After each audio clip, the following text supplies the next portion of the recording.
No thanks, Dastardly. Oh, please. My friends call me Dick. That is the best looking scene from this film. Scoob is a great example of all the terrible trends plaguing modern animated movies. A sloppy celebrity voice cast, humor that sounds like it was rewritten by a Twitter brand account, generic character design stolen from Overwatch, and an oversaturation of IPs that makes this feel like the sequel to a Scooby-Doo movie that doesn't exist. I'm happy to see all the references to obscure Hanna-Barbera characters that validate me for watching Boomerang, but the main ones featured should have been foreshadowed, like in an after-credits scene. If it worked for Monsters Unleashed, it can work for Scoob. Game Boy Advance Secret Code. When I wasn't ironically laughing at whoever copy and pasted these background assets, I thought about how its way of modernizing Scooby-Doo was making it into a superhero movie where the bad guy tries to open the gates of hell, when a recent TV series showed that the classic formula can still work, even if it also vaguely involves a plot to open the gates of hell.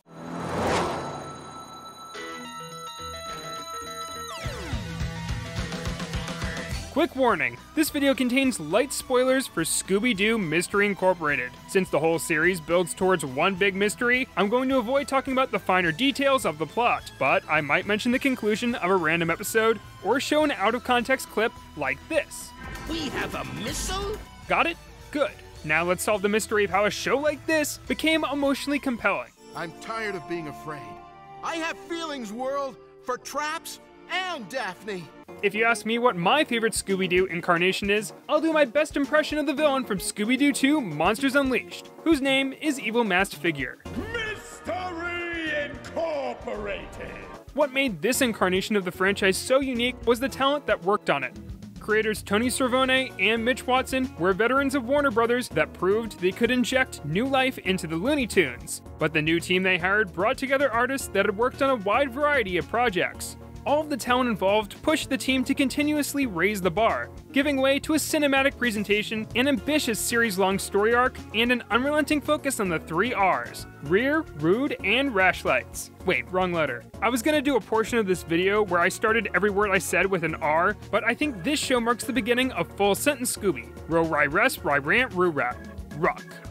Mystery Incorporated is built on a heightened version of the basic Scooby formula. Fundamentally, every episode is what you'd expect it to be. You know, setup, investigation, chasing, trapping, unmasking, and explanation. Except this time. This time, the monsters are Still quite fake, just more cinematic. Many of them are based on legends or pop culture, instead of being themed around central locations. And simply being portrayed as legitimate threats makes them more appealing than even the likes of iconic villains, such as Maid Mummy. The explanations for how these average Joes pulled off incredible physical stunts and visual effects are also great. Half of them just happen to have access to military technology, or did a lot of Pilates. Derek J. Wyatt continues his spotless record of creating the definitive looks of classic character designs, as he did with Teen Titans and Ben 10 Omniverse. But I thought Omniverse looked too weird and different. You'll appreciate it more when you're older / nostalgic for it. This angular style is not only easier to animate, but also very faithful to the original look developed by famed animator Iwao Takamoto. Care and attention was put into making sure the characters looked like they leaped straight out of a Hanna-Barbera show from the 60s or 70s, right down to outfits for incidentals being sourced from yearbooks of that era. Putting these pedestrians next to the more detailed and grotesque monster designs creates a contrast similar to the likes of Archie meets Predator, which seems to be the kind of vibe they were going for.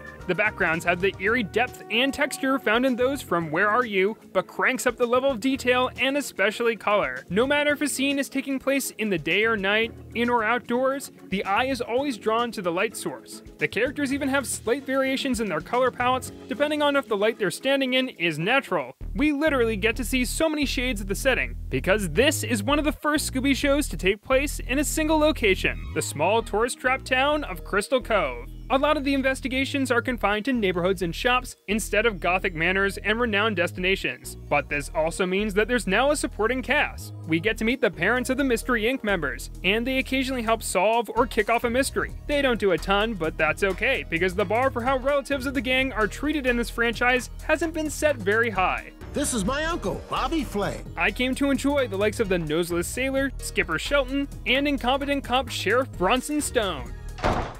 I'm in a closet! Although both are kind of carried by the fact that they're passionately voiced by John O'Hurley and Patrick Warburton respectively. Wow, There are a lot of shoes in here. Often these side characters are possible suspects or working against the gang in fear of losing a potential tourist attraction to their town, and those dynamics make them interesting factors in the average mystery. I am seriously lost in here. In particular, Velma's parents run a museum filled with costumes that call back to previous Scooby-Doo incarnations, but the callbacks impressed me because they extend far beyond the most classic elements. The show finds new roles for the franchise's few recurring cast members, like the Hex Girls and Vincent Van Gogh. Linda Cardellini, who played Velma in the early live-action movies, plays Velma's rival / maybe love interest, and see if you can recognize what Daphne is humming here.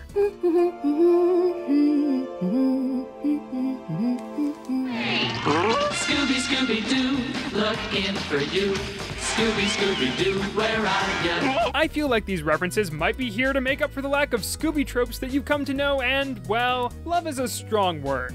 I can count on my hands the number of times Velma loses her glasses, or they do the door chase scene. And it isn't until the series finale where we get the traditional run cycle and hear Shaggy utter his catchphrase, "Scooby-Doo, get your ass over here!" I think removing these elements, along with replacing the pop or rock chase montages with more intense encounters, were good changes. It means that there's less requirements to fulfill in each episode, and more time to flesh out the characters. It's rare that we see the Mr. Incorporated gang grow beyond their standard personalities, but the way they approached it here?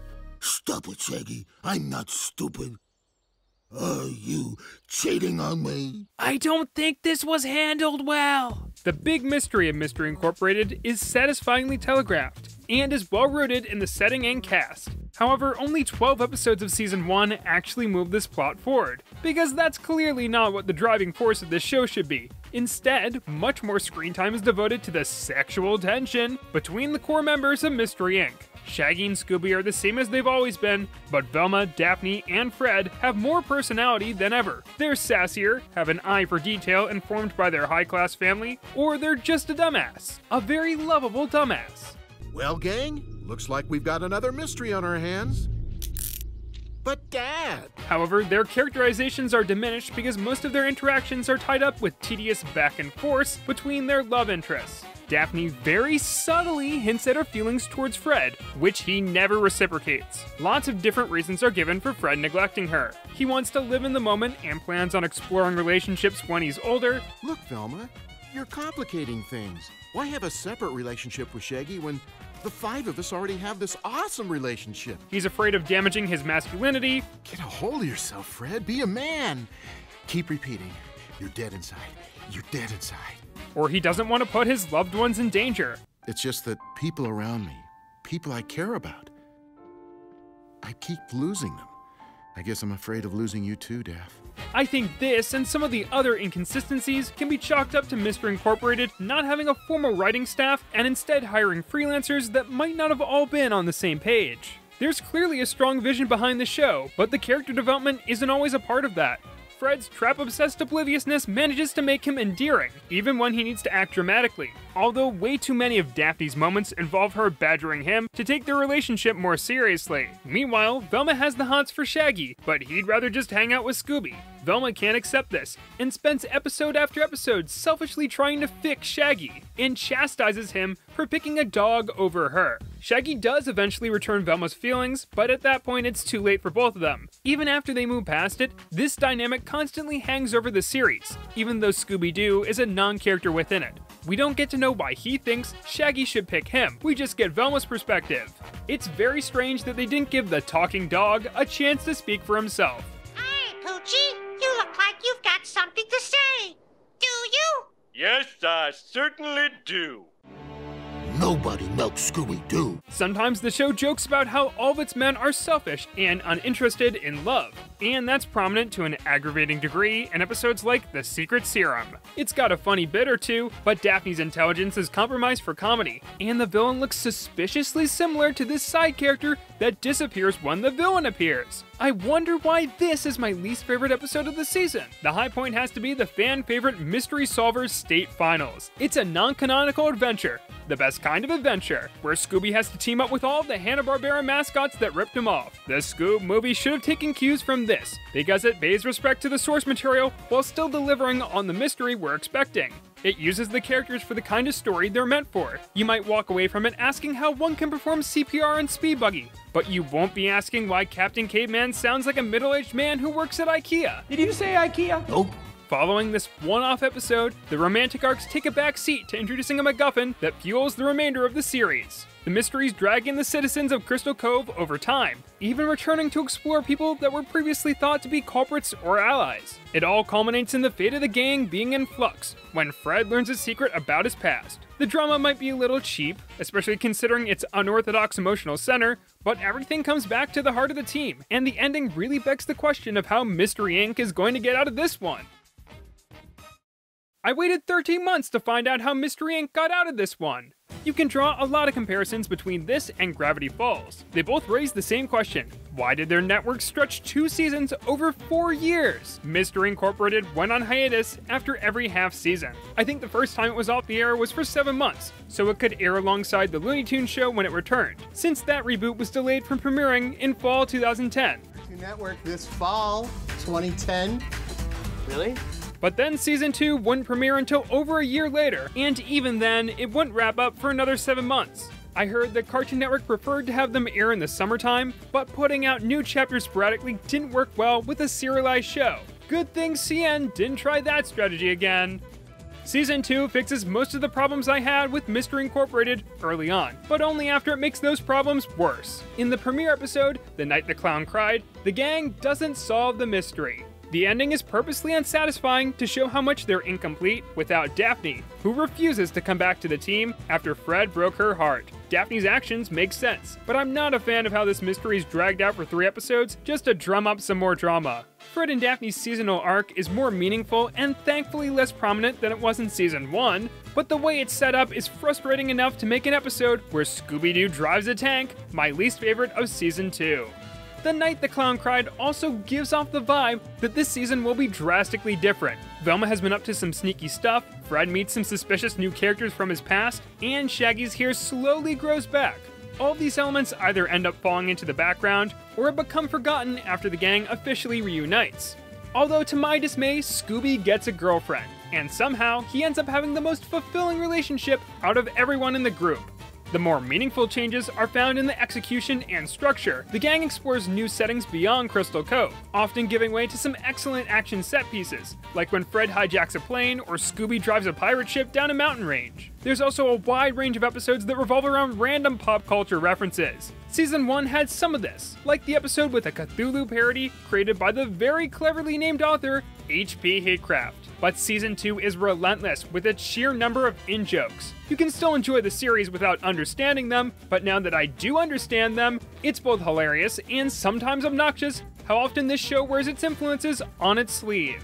There's monsters that make fun of the pop art movement and ska music, very atmospheric homages to The Shining and Labyrinth, and it also throws in actors and settings from Twin Peaks and makes them very plot relevant. Just when I thought I was out, they pull me back in. If you've never seen the series, the notes section for each episode on the Wikipedia guide reads like someone vandalized the article with deep cuts to 80s culture and horror films. That cracks me up because there's a scene where Velma reads off an article from the site almost word for word. The Nibiru collision is a disastrous encounter between the Earth and a large planetary object. Believers in this doomsday event usually refer to this object as Planet X, or Nibiru. I can't believe the smart character is also the one that thinks Wikipedia is a valid source for research. We get a few more Hanna-Barbera cameos, like one with a Dark Knight Returns inspired Blue Falcon who clashes with the typically goofy Dynamite. Poking fun directly at Batman was a good angle to approach these characters with, as opposed to the lame and vague pet owner role reversal Scoob had. Later on, they introduced more old school characters and also killed off a major supporting character in the same episode. I only had one thought when I saw it. That was the best death scene since Endgame! Season 2 ups the ante with the overarching mystery by bookending episodes with a recap segment and a cliffhanger that gives the antagonist more room for development. It doesn't distract too much from the typical storylines, and I actually wish it did that a little more. The most satisfying parts of the season are when the Monster of the Week ends up teasing something that's on the horizon, because it makes the episodic and serialized elements feel more cohesive. Despite some heavy competition, Wrath of the Krampus is my favorite, not only because it has one of the downright creepiest settings I've ever seen in this franchise, but also because it uses callbacks to create a genuinely shocking twist that changes the whole way you watch it. And now the stakes are higher than ever. But then we go right back into wacky shenanigans when the gang goes up against a villain who's a threat solely because he's really polite to women. When we arrive at the home stretch and things become much darker and dramatic than what you would expect from Scooby-Doo, it feels earned and not out of place. If I told you exactly what happens out of context, it would sound like the point where the franchise goes off the rails. While Scoob failed to justify its enormous world and conflict, Mystery Incorporated gradually sprinkled its ambitious elements in with typical Scooby wackiness, which made the seemingly odd choices in the mystery arc feel a lot more natural. Granted, 52 episodes gives you a lot more time to set things up than an hour-and-a-half movie does. But if the late 90s animated movies like Zombie Island and Witch's Ghost could pull off this similar sense of escalation, then Scoob could have done the same. I don't want to spoil exactly how things turn out, but the ending of Mystery Incorporated raises some questions about how it fits in with the rest of the Scooby-Doo canon. I wish the last act of the finale was expanded upon, because you do have to jump through some hoops to understand the consequences of solving a world-shattering mystery. Despite the series being first envisioned as 52 episodes, it concluded with a somewhat open ending, just in case the show was popular enough to warrant a third season. The showrunners planned to shake up the format and create a new long-term mystery, but Warner Brothers decided against that and instead greenlit Be Cool Scooby-Doo. But I'm not complaining. Gee, Scoob, your electrical engineering degree is coming in handy. Finally. Despite the art style, I think I need to give it another shot. Watching Scooby-Doo Mystery Incorporated is hard because it makes me crave more content from the franchise, even though I think very little that's come before or since has managed to reach the same heights. I loved finally taking it in all at once as the gods intended, but I still ran into some occasional frustrations. The romantic subplots could be downright dreadful, character arcs weren't clear, tonal inconsistencies were frequent, and I could have seen more of that big old mystery in Season 1. With that said, these gripes really took away from the incredible production design, well-executed whodunits, the best voice cast in Scooby history, celebrities included, and character-driven comedy that made it as funny as it was thrilling. How long have you been standing there? Don't try that. You know the concept of time confuses me. At the end of the day, my recommendation of this series comes down to whether or not you like Scooby-Doo, because at the core of almost every episode, that's still what this is. Repetitive formula and all. It's not anything groundbreaking, but it's impossible to shake the feeling that the entire team behind Mystery Incorporated wanted to make the best version of Scooby-Doo that they could. And I will always consider it one of the definitive incarnations for all the memories and mysteries it left me. Scoob only left me with regret. Scooby-Doo! Hello, everybody. And hello to you, Dynamite. Scooby, how'd you know it was me?